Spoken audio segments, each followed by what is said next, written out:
সর্বশেষ গতকাল এই ইস্যুকে কেন্দ্র করে এই আবেগ ইমোশনকে কাজে লাগিয়ে যে বা যারা গতকাল বাটা, পিৎজা হাট, ডোমিনোস পিৎজা সহ বিভিন্ন কেএফসি সহ খুলনা, বরিশাল, চট্টগ্রাম, সিলেট, কক্সবাজারে যে ধরনের বর্বরোচিত কাণ্ড ঘটিয়েছে এটি বর্ণনা করার নিন্দা জানাচ্ছি।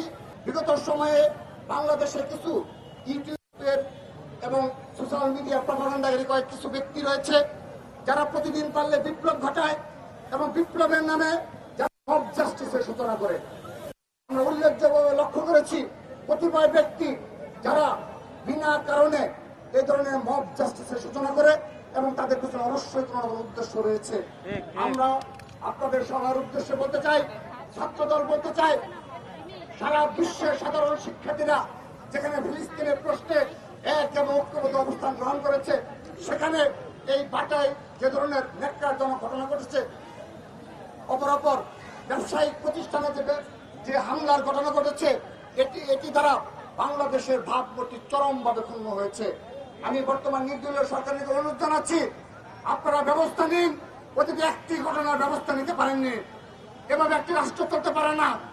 আপনাদের এত বড় ব্যর্থতা কোনোভাবে মেনে নেওয়া যায় না।